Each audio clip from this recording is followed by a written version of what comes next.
Terbukti salah satu surat di dalam Al-Quran diambil dari nama semut, yakni surat An-Naml. Semut juga menjadi salah satu binatang yang diceritakan dalam kisah Nabi Sulaiman. Assalamualaikum warahmatullahi wabarakatuh.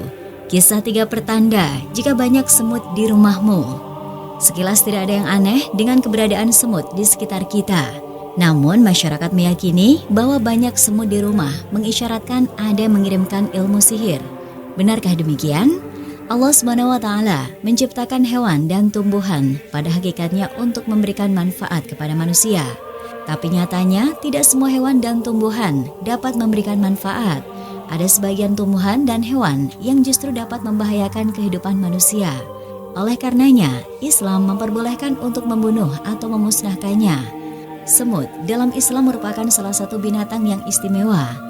Terbukti salah satu surat di dalam Al-Quran diambil dari nama semut, yakni surat An-Naml. Semut juga menjadi salah satu binatang yang diceritakan dalam kisah Nabi Sulaiman.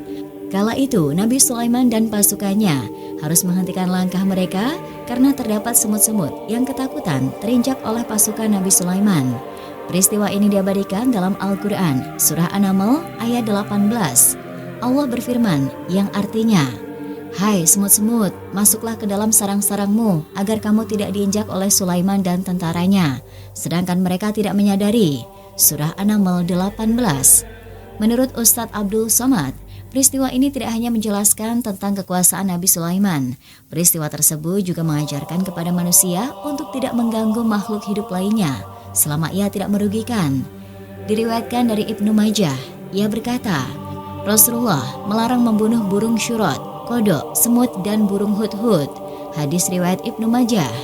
Berdasarkan hadis tersebut, semut termasuk ke dalam kategori hewan yang tidak boleh dibunuh. Namun saat seekor semut menggigit manusia, tidak berdosa jika kita membunuhnya. Semut adalah makhluk Allah yang diciptakan memiliki insting untuk peka terhadap aroma manis. Jadi, semut akan mudah datang jika terdapat makanan atau sisa-sisa makanan yang berjatuhan di rumah. Oleh karenanya, keberadaan semut di rumah menurut Islam tidak mengisyaratkan adanya sihir yang dapat membahayakan. Karena tidak ada hadis maupun dalil yang menyatakan hal tersebut. Semut merupakan jenis serangga yang mudah ditemui. Kadangkala kehadiran semut di rumah mengganggu penghuninya. Lalu, bagaimana cara mengusir semut dari rumah? Pertama, bersihkan area rumah yang kotor. Sebagaimana telah dijelaskan sebelumnya, semut akan mendatangi sisa atau remah-remah makanan yang ada di lantai, meja, atau kursi. Untuk itu, pastikan tidak ada sisa makanan yang tersebar di dalam rumah. Kedua, sapu semut tanpa perlu menyakiti. Menurut Ustadz Abdul Somad, semut boleh dibunuh jika keberadaannya mengganggu manusia. Namun, alangkah baiknya jika kita tidak membunuh sesama makhluk Allah. Sapulah semut yang ada di rumah dan membuangnya keluar. Ketiga, simpan makanan di tempat tertutup. Menurut Ensiklopedia Britannica, semut memiliki kemampuan untuk menemukan bau makanan dengan menggunakan antenanya. Sensitivitas antena semut dalam mencium makanan jauh lebih tajam daripada manusia. Makanan yang terbuka akan memudahkan semut untuk berdatangan. Oleh karenanya, simpan makanan di tempat yang aman dan tertutup rapat. Dalam sebuah hadis, Rasulullah menceritakan ada semut yang menggigit seorang nabi pada zaman dahulu. Lalu nabi itu memerintahkan agar membakar sarang semut. Kemudian Allah mewahyukan kepadanya, hanya karena gigitan seekor semut, maka kamu telah membakar suatu kaum yang bertasbih. Hadis riwayat Bukhari. Kisah ini dialami Nabi Musa. Peristiwa itu terjadi saat dirinya berteduh dekat dengan desa semut, Qaryah An-Naml. Nabi itu digigit oleh seekor semut. Kemudian dia memerintahkan agar barang bawaannya dijauhkan dari bawah pohon. Mungkin kedatangan sang nabi dengan temannya mengganggu para semut. Biasanya semut melawan orang yang mengganggu dan merusak ketenangannya. Seekor semut datang dan menggigit nabi itu. Meski mendapatkan kekhasan dari Allah, nabi tetaplah manusia. Dia tak lepas dari kehilafan. Nabi tersebut emosi, dia melakukan tindakan spontan yang membuatnya menyesal. Sang nabi marah kepada semut beserta teman-temannya. Muncullah keinginan untuk menghukum seluruh semut. Dia memerintahkan para pengikutnya agar menjauhkan barang dari bawah pohon itu. Kemudian dia menyulut api untuk membakar sarang semut. Maka semut yang sedang berjalan terbakar dan panas api itu sampai kepada semut-semut yang berada di lubangnya di dalam tanah. Seharusnya yang dihukum hanyalah semut yang menggigit rombongan tadi. Rasulullah mengajarkan bahwa seseorang berhak melawan orang atau hewan yang menyerang manusia, walaupun hewan jinak. Semut ini menyerang dan menggigit. Wajar saja hewan tadi mendapat hukuman.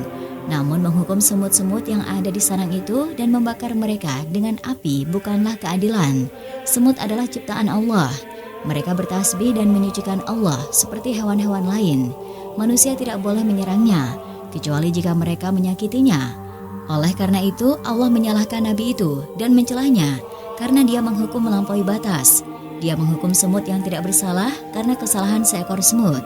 Dia membunuh sebuah umat yang bertasbih kepada Allah. Semut biasanya hidup secara berkelompok di suatu tempat tertentu. Terkadang sekelompok semut bisa memenuhi satu lembah yang luas sebagai tempat tinggal. Mereka hidup karena kerjasama di antara sesama anggota kelompok. Ketika mereka dihadapkan pada rintangan berupa air misalnya, maka semut-semut yang muda, khususnya yang jantan dan memiliki badan yang kuat, akan membangun suatu jembatan dengan cara mengaitkan kaki mereka masing-masing, sehingga semut-semut yang lemah dan terluka, serta yang sudah tua atau masih kecil, bisa melewati rintangan itu dengan selamat.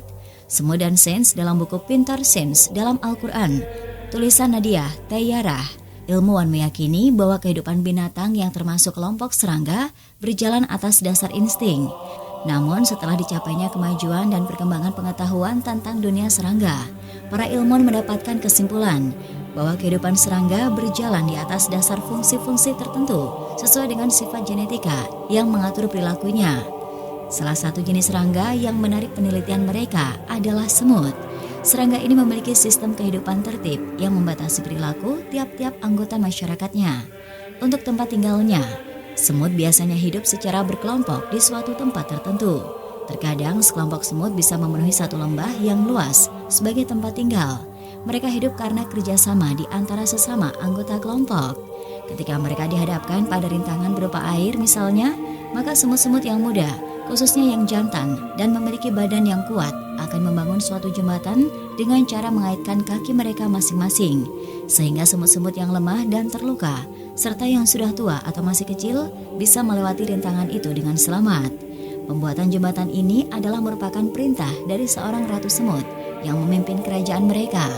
Kerajaan semut pun terdapat yang anggota-anggotanya bertugas untuk memberikan masukan kepada ratu dalam menetapkan setiap keputusan yang akan diambil, terlebih pada saat-saat genting.